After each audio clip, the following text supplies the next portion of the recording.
داسې یو عکس جوړ کړو. د دې لپاره به تاسې داسې وکئ، خپل کمپیوټر یا موبایل کې به ګوګل کروم خلاص کئ. کروم نو دلته به ولیکئ بینګ ای آی. بینګ ای آی به ولیکئ.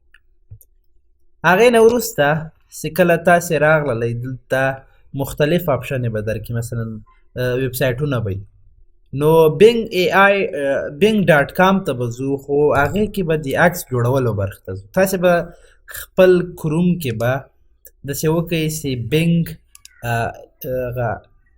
ایمیج کریټور به پیدا کوي. نو دې لپاره چې زه عکس جوړ کړم نو ایمیج کریټور برخې ته یې ځم. نو دلته منتظریږو چې تر هغو دا ایمیج کریټور برخه چې سي خلاصه سي. ښه، تاسو ذهن کې چې هر رقم مثلا هر رقم عکس تیریږي چې زه غواړم یو داسې عکس جوړ کړم، نو هر رقم چې تاسو ذهن کې یو خبره تیریږي هغې لپاره تاسو کولی شئ دلته عکس جوړ کړئ. خو موږ غواړو داسې یو عکس جوړ کړو چې داسې سوشل میډیا عکس وي، سوشل میډیا یو بکګراوند ولري، مثلا فیسبوک سو یا واتساپ یا هر شی سو وي.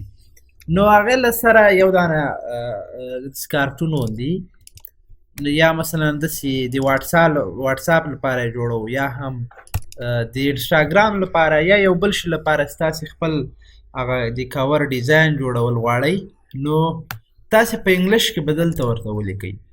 خو مهمه خبره دا ده چې دلته تاسې بینګ ډاټ کام ته راځئ، تاسې باید اول اکاونټ جوړ کړئ. چې کله هلته تاسې داخلیږئ نو اول تاسو ته کریټ آپشن راځي، چې په کریټ باندې کلیک کړئ، تاسو نه هغه غواړي ایمیل غواړي. نو هلته به تاسې خپل ایمیل ورکئ، او ایمیل نه بعد چې ایمیل هم ورکړ خپل اکاونټ به پکې جوړ کړئ. په اسانۍ سره اکاونټ جوړېږي، تنها ایمیل غواړي، هماغه به کریټ کړئ خلاص. نو تاسو ته بیا دا برخه فعالېږي. چې کله دا برخه فعاله سوله دلته به انګلیش یا پښتو کې چې هر شی ورته ولیکئ، تاسو ته هماغه رقم عکس چې کوئ جوړئ. دا دې لپاره چې زه زر جوړ کړم، ما مخکې لیکلی دغه خط به زه کاپي کړم، کنټرول سی کاپي به یې کړم. ګورئ ده به تاسو ته تشریح کړم. په دغه کې به د خپل سوشل میډیا نوم به ورکړم. مثلا زه فیسبوک داسې هغه غواړم چې واتساپ لپاره زه جوړول غواړم، نو دلته به واتساپ ولیکئ. بیا دلته به خپل نوم به ولیکئ. مثلا زه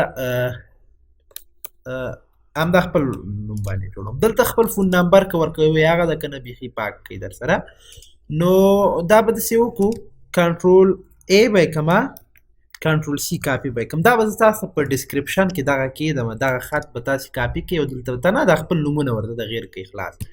نو زه به داسې وکړم، دا به دلته واچوم او دلته کنټرول وي مې کړه، پیسټ مې کړه. نو کریټ باندې به کلیک کړو. دلته به څو دقیقې تاسې منتظر سئ تر هغو دا درته عکس کریټ کړي. نو دلته به موږ یو څو دقیقې منتظر سو.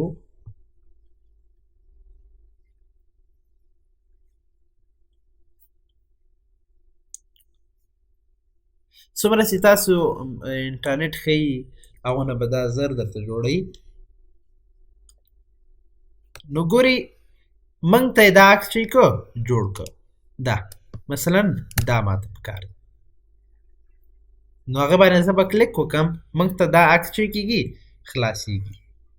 نو دا به داسې وکړو، موږ به دا ډاونلوډ باندې کلیک کړئ. دلته تاسو کولی شئ دا ډاونلوډ هم کړئ، دا ډاونلوډ باندې کلیک کړئ. خو مثلا یا داسې کوو کنټرول رایټ کلیک به کمپیوټر کې وکړم سیو ایمیج، یا تاسې موبایل کې داسې وکړئ، دا به داسې کلک ونیسئ نو هغه به تاسو ته جوړ شي. نو دا ګورئ موږ ته عکس په مکمله توګه چې که جوړ کړه. تنها دا عکس نه، هر رقم مثلا دا به هم زه سیو کړم ځان سره، تنها دا رقم هم نه، هر رقم عکس هم ستاسې دا ای آی درته خپله یې عکس جوړوي. هر رقم ستاسې مثلا څومره انګلیش قوي اوسېږي، دلته کولی شئ تاسې عکس چې کوئ جوړ کړلی شئ.